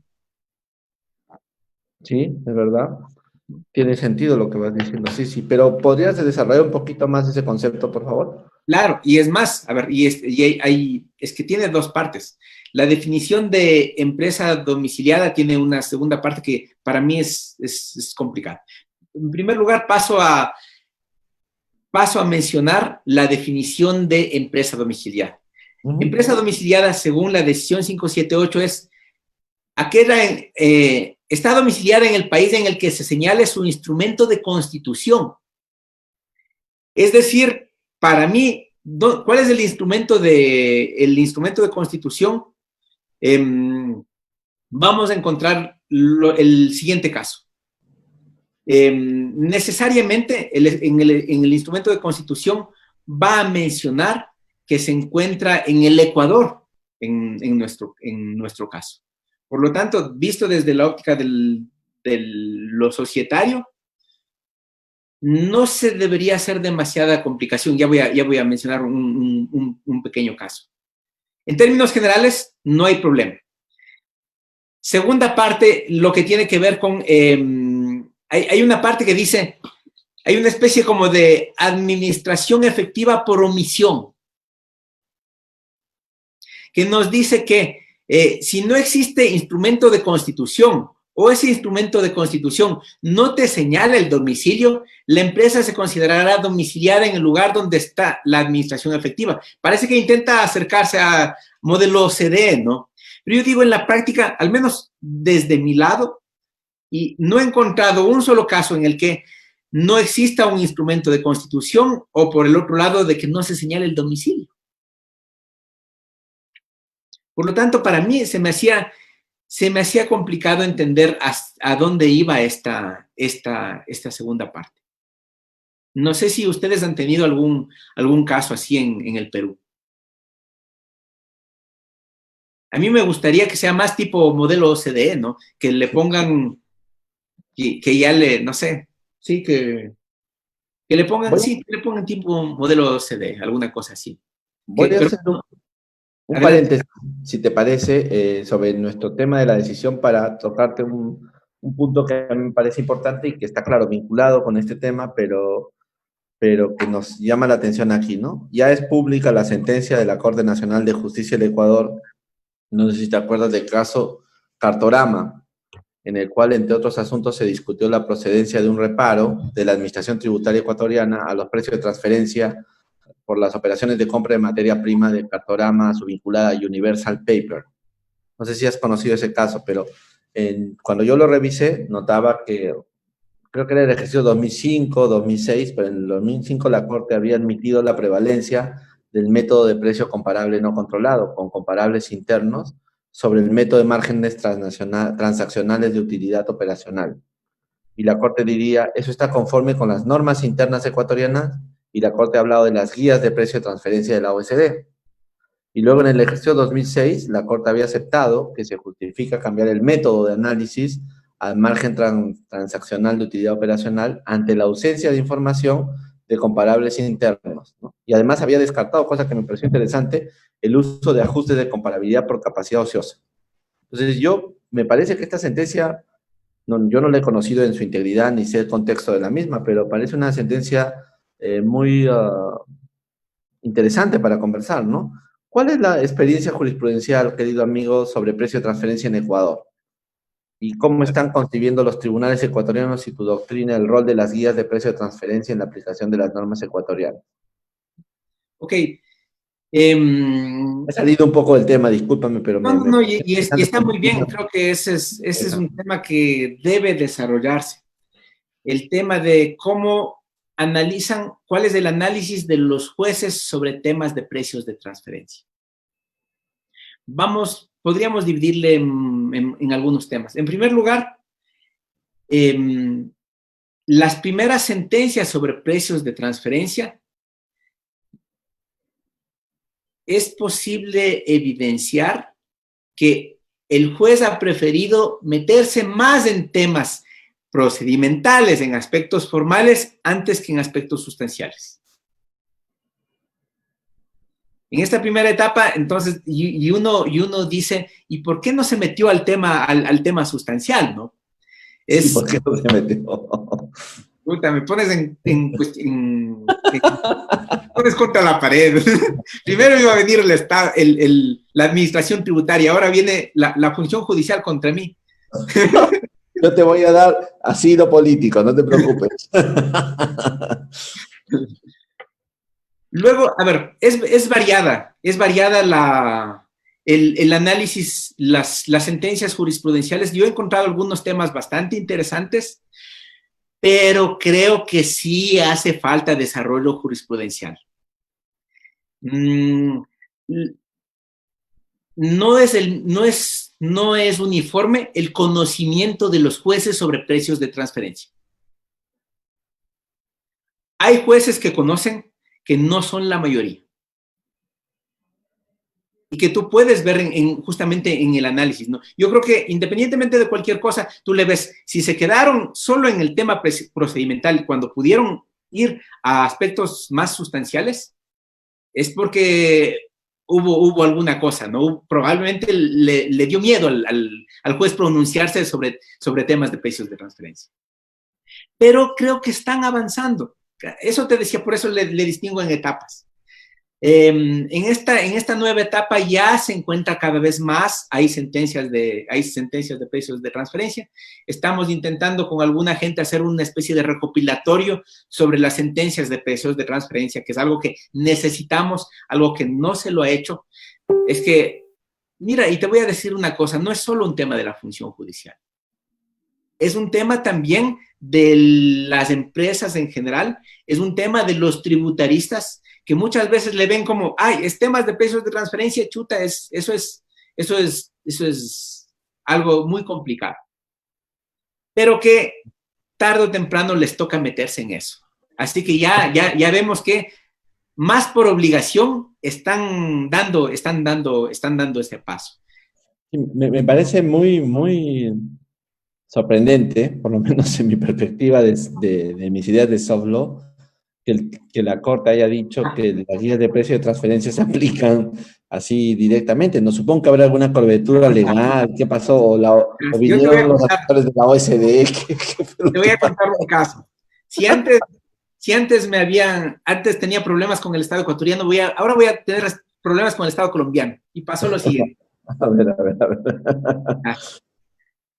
Nosotros teníamos y tenemos una norma en el reglamento para la aplicación de la ley de régimen tributario interno, que la estoy buscando para leértela exactamente como dice, ¿ya?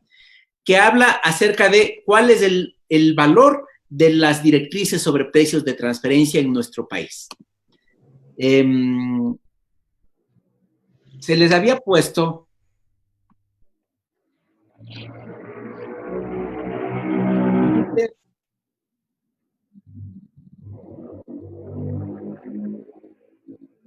dice que las directrices sobre precios de transferencia de la OCDE se consideran referencia técnica. Esta norma se encuentra en el reglamento. El reglamento de renta. En el reglamento para la aplicación de la ley de régimen tributario interno. Por lo tanto, yo en algún momento estuve en una reunión con algunos amigos de varias administraciones tributarias, y en ese tiempo, administración del Ecuador, y una persona de la administración tributaria colombiana me dijo, pero es que yo no entiendo cómo ustedes ponen como referencia técnica a la OCDE si ustedes no son parte de la OCDE.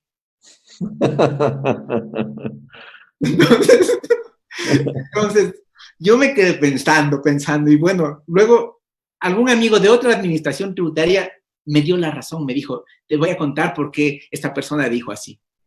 Lo que pasa es que, y claro, ahí yo entendí, Colombia había tenido en su momento algo parecido, y entiendo que hubo una sentencia en la que los jueces les dieron de baja.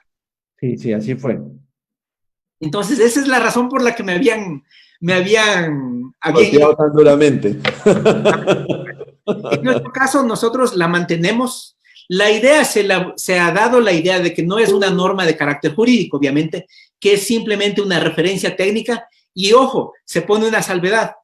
Se menciona que serán utilizadas las directrices como referencia técnica siempre que no contradigan alguna normativa que señale la ley, el reglamento o el servicio de rentas internas.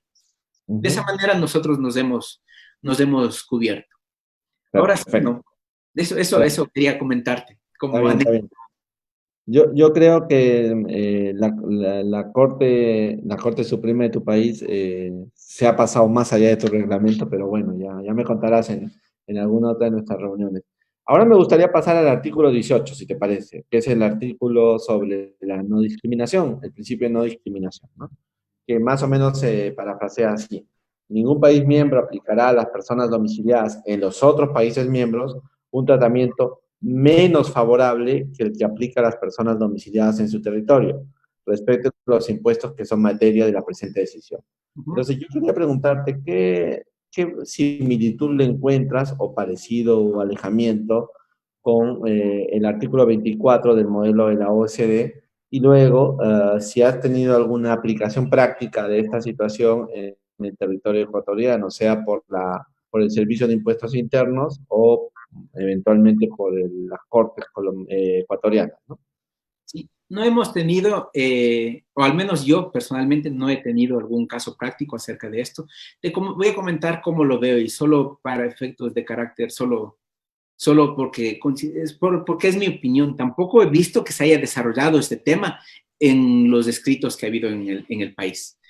A mi modo de ver, al decir ningún país aplicará un tratamiento menos favorable, lo que nos podría llevar a la conclusión es de que eventualmente pueden haber casos en los que sí se puede dar un tratamiento al revés, ¿no? Un tratamiento que sea más favorable a esa empresa de ese otro país en detrimento de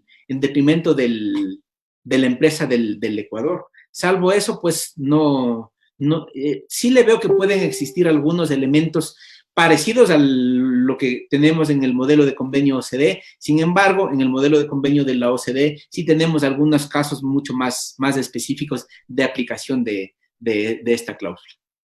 Perfecto, perfecto. Interesante tu, tu toma de postura al respecto. Mira, a mí me parece que la diferencia central entre esto es que mientras en el modelo de la OECD ven la distinta residencia fiscal el factor preponderante para construir un sistema de imposición distinto para residentes y no residentes, ¿no? Sin que el mismo pueda acabar siendo discriminatorio, nuestra decisión ataca ese factor y señala que el mismo no puede ser tomado como justificante para la diferencia de trato. Entonces, me parece que la lógica sería más o menos la siguiente, ¿no?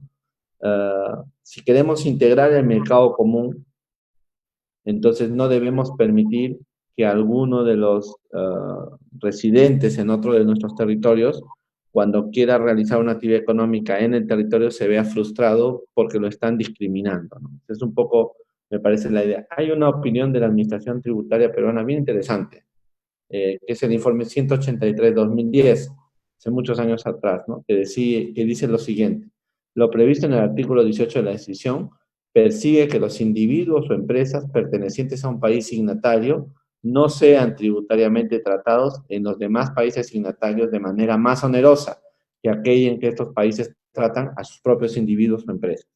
Y entonces señala, para que proceda la aplicación de la cláusula de no discriminación, es necesario que se presenten los requisitos o características que la ley interna del país exige a sus domiciliados para la aplicación de dicha ley, excepto el ser domiciliado. O sea que no es que te voy a tratar mejor, ni te voy a tratar como trato un domiciliado, ¿no es cierto? Y no te voy a exigir el requisito de ser domiciliado, si quieres. Parece un trabalenguas, pero ¿qué llevó en concreto en este caso? Que en el Perú las personas naturales residentes, ¿no es cierto? Tenemos una deducción de 7 unidades impositivas peruanas para establecer nuestro impuesto a la renta de las personas naturales por su renta de trabajo. Y además tiene una escala acumulativa progresiva esta renta del trabajo.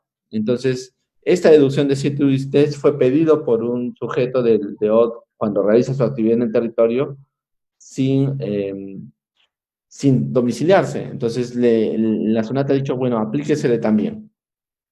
Y dice, toda vez que la legislación nacional del impuesto a la renta ha previsto estas diferencias para el cálculo de la obligación tributaria únicamente en función a la existencia o no de la condición de domiciliado en el Perú. Con lo cual, en concreto, una persona domiciliada en Ecuador, en Colombia o en Bolivia puede venir al Perú y sin ser domiciliado se le va a aplicar esta misma regla de las personas domiciliadas en el Perú. Ese es más o menos lo que está funcionando aquí en el Perú. Sería interesante introducirlo en otros países, ¿no? No sé si ustedes tienen una regla de tributación para las personas nacionales por sus rentas de trabajo más beneficiosa que para el extranjero. ¿Existe eso? Una, Las personas naturales domiciliadas ¿Tienen alguna deducción especial distinta a los no domiciliados? Pues, a ver, yo lo que quisiera separar dos cosas y para comprenderte. Eh, Tú me estás mencionando que en el caso de que se realicen, de que yo obtenga ingresos, yo que soy no residente en Perú, obtengo ingresos en Perú, voy a poder deducirme lo que, al igual que ustedes, es decir, no va a haber una especie de trato de no residente. Exactamente. Los ecuatorianos que vengan a realizar un trabajo al Perú, trabajo, ¿no? Generen rentas del trabajo, en algún sentido, si el elemento que da una situación diferenciada es el domicilio peruano, ese elemento no se le va a aplicar, por lo tanto, él va a tener también la posibilidad de aplicarse las mismas reglas que un domiciliado peruano. Esa es la aplicación que se ha hecho sobre este Ya, tema. pero a mí lo que me llama la atención es que de alguna manera eso se entendería como que, a ver, para mí, yo como le veo es que el impuesto a la renta de no residentes es otro. Por lo Sí, tanto, claro. lo que deberíamos es comparar entre iguales. Vamos a compararle en el caso de que sea impuesto a la renta de personas físicas, entre ellos sí, pero si le vamos a dar alguna ventaja al no residente, para mí no cabría la aplicación porque se trata de un régimen distinto. Claro, lo que pasa es que tú estás muy, no sé cómo es la legislación ecuatoriana, pero estás muy influido ¿cómo se llama esto? Por tus enseñanzas españolas, donde son regímenes distintos. En el Perú, el impuesto a la renta de los no residentes está mezclado en la misma unidad legislativa que es la norma del impuesto a la renta. Entonces, la situación de residente pues, cambia rápidamente, ¿no? Pero tu argumento me parece razonable, me parece interesante. Sí, sí, sí, Mira, sí. qué interesante. Sí. Pasemos, si te parece, a la jurisprudencia del tribunal, salvo que quieras tocar algún otro tema de la decisión 578, porque hemos trabajado varios, y aunque tú no lo creas, Pablito, ya pasaron 1 hora y 41 minutos desde que empezamos esta reunión. Y yo no me he dado cuenta, no sé si tú te has dado cuenta de que hemos estado tanto tiempo conversando, pero un poco para avanzar, me gustaría preguntarte o que nos cuentes un poco ¿cuál es el impacto de la jurisprudencia del Tribunal Andino en el Ecuador? Porque además el Tribunal Andino funciona en Quito, si tengo claro el asunto. Sí, por supuesto. Sí, a ver, em, en lo tributario, de lo que he revisado, el peso mayor se encuentra en las interpretaciones prejudiciales. ¿Correcto? No he encontrado asuntos que tengan que ver con alguna de las otras figuras, ¿no? Con acciones de nulidad o el resto de casos que los maneja el Tribunal de Justicia. Uno. En segundo lugar, el peso, nosotros podríamos decir que los jueces, los jueces ecuatorianos sí han estado usando el mecanismo de la interpretación prejudicial. Por lo tanto, sí hay ese acercamiento. No sé qué más, no sé qué más podría decirte dentro de Ahora, lo una, que... una pregunta, ¿tiene mucho peso específico el tribunal en la vida jurídica ecuatoriana o no? ¿En qué sentido Por lo? ejemplo, los jueces del tribunal participan activamente en los foros académicos ecuatorianos, se hacen presentaciones de sus actividades, digo, antes de la pandemia, ¿no? O sea, tú sientes que hay un peso específico, porque históricamente cuando hay un tribunal comunitario en un lugar, como que ese lugar pivotea el conjunto de la actividad académica alrededor de eso, ¿no? Sí, Pasa sí en hemos tenido. Europa con los tribunales o en los Estados Unidos, donde está el Tribunal de la Corte Suprema, donde está la Corte Suprema, es un pivot intelectual para el resto. No sé si eso pasa en el Ecuador. Aquí se le siente poco al Tribunal Andino, ¿no? Pero se le siente por lo que decide y en la medida en que los investigadores lo planteen como situaciones. O que se haya llevado un caso importante peruano, pero yo tenía la sensación de que estando tan cerca al Ecuador, en el mismo Ecuador habría mucha interpretación prejudicial, mucha actividad, ¿no? Sí, sí hemos tenido actividad aquí. Y yo creo que más ha dependido en particular de que muevan algunos jueces de manera específica.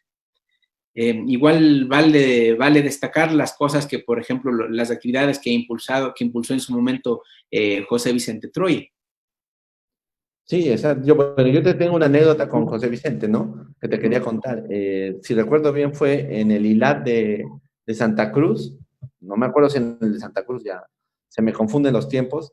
O en el ILAT de México, Vicente Troya hizo una intervención sobre las actividades de control prejudicial en la comunidad andina, ¿no? Y entonces al terminar su presentación, yo estaba ahí, le escuché, pregunté, participé. Fue una muy buena intervención.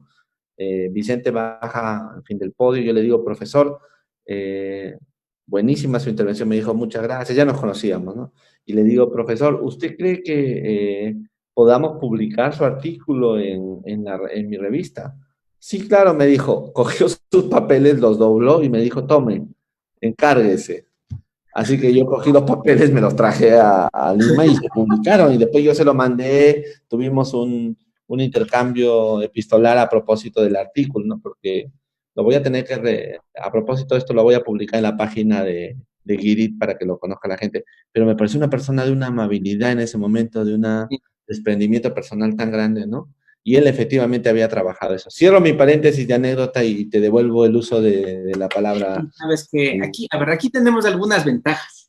Tenemos el tema de que se encuentra aquí el Tribunal de Justicia de la Comunidad Andina y por otra parte tenemos el tema de lo de la Universidad Andina Simón Bolívar.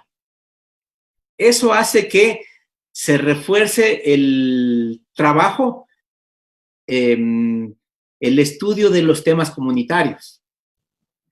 Y bueno, yo doy clases en la Universidad Andina, ¿no? Pero no es solo un tema mío, sino que se busca justamente, mira, se ha buscado fortalecer los estudios. Se procura, se sugiere que en el ámbito de estudio de los temas tributarios se trate a nivel, ya sea de los países que conforman la comunidad andina, ya sea de normativa comunitaria o ese tipo de situaciones. De tal manera de que siempre hay un espacio bastante interesante para hablar de temas comunitarios en el Ecuador y en Quito, especialmente por estas dos instituciones. Sin Sí, embargo, también hay bastante crítica por parte del tema el Parlamento andino, por ejemplo. Pero bueno, ese es un tema político y no eso quiero llama. meterme ya creo que tengo demasiados Sí. enemigos en este momento. Ah, te has hecho muchos en una sola noche. Bueno, mira, acá hay una idea que tenía yo sobre la interpretación prejudicial que tú lo has dicho muy bien, ¿no? Es un mecanismo más importante, creo yo, como tú bien lo has dicho, de la comunidad andina. Es el típico mecanismo de cooperación judicial necesario ante la existencia de jueces plurales y jueces nacionales. Visto que un juez plural mantiene una cosmovisión diferente del derecho, Qué entonces interesante, qué bonito. necesitamos, ¿no? Relacionarlos en Uh-huh. algún sentido, ¿no? Ahora, yo vi algo de estadística de la interpretación prejudicial, fíjate, en el año, a ver, déjame ver, en el año 2019, déjame verificarlo bien, por favor, para no tener que decirte algo que no es. En el año 2019, sí. ah, Caray, acá está. En el año 2019, en el año 2008 había recibido 139 causas, las cuales se incrementaron a 751 para el año 2018, ¿no? Y en el 2019 ya tenía 800 procesos.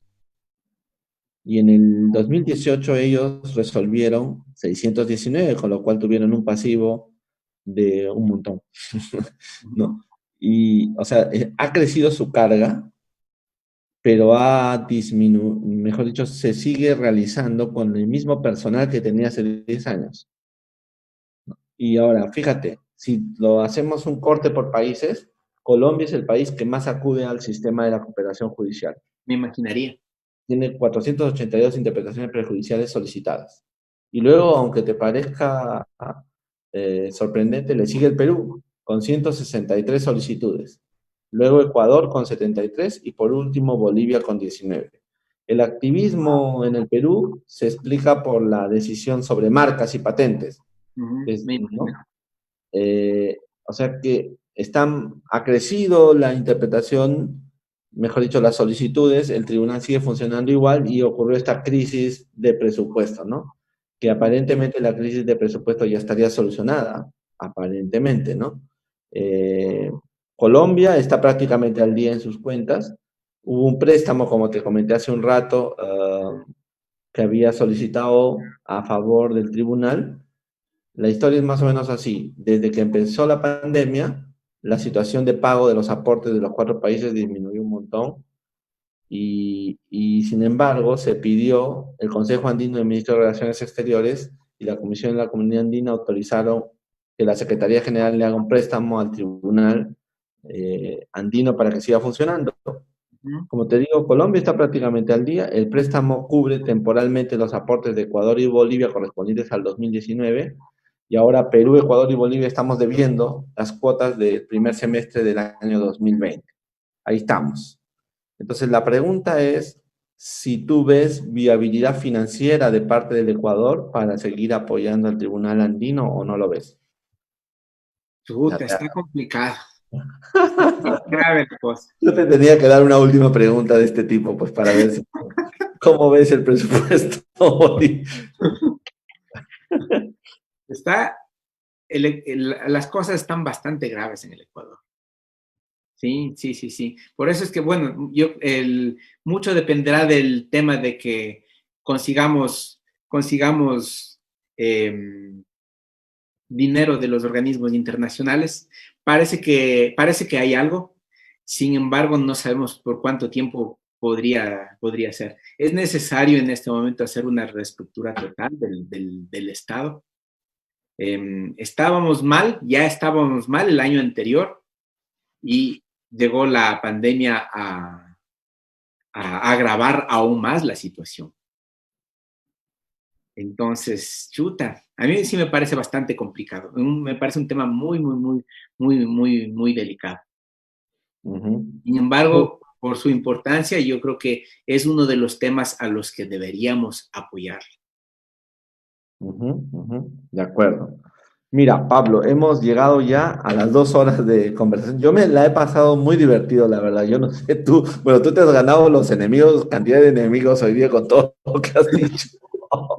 Me lo he pasado muy bien. Yo, la verdad, quiero agradecerte mucho por yo lo dije al comienzo, eres un extraordinario conversador, un gran amigo además, y aprecio que te hayas dado este tiempo para conversar con nosotros. Yo te convoco a un segundo momento en algún momento posterior, si la pandemia sigue, para volver sobre el tema de la comunidad andina, pero tú también trabajas tema de tributación internacional y hagamos una lectura, Sí, ya no nos ha alcanzado el tiempo, quería hacer eso, una lectura de la planificación fiscal a través de la comunidad andina, en tax planning comunitario hacia afuera, si te parece bien. Entonces te dejo me comprometido. encantaría. Creo Dame que palabras de despedida, querido Pablito. sí, me gustó mucho que me hayas invitado, como te decía al inicio, es un orgullo que haber estado en este programa, que justamente contigo, que a quien admiro muchísimo, muchísimo, muchísimo, y porque aquí han estado gente a la que han estado siendo entrevistados por tanta gente a los que siempre les he dicho, wow, wow, wow, wow, todos los que han participado aquí, ¿no? Creo que hay mucho por hablar en el tema de la comunidad andina, es algo que le debemos a nuestros países. Este es el momento en el que tenemos justamente para unirnos.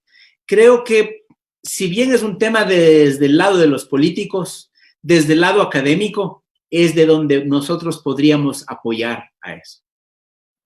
Desde el lado, desde los empresarios, podríamos apoyar a discutir acerca de todos los temas que hemos hablado y un montón más. No hemos hablado del tema de lo de que tiene que ver con el IVA, por ejemplo, Sí, se la, nos ha pasado. la decisión 599, hay un montón de temas más que realmente nos hace falta mucho hablar, que son muy bonitos.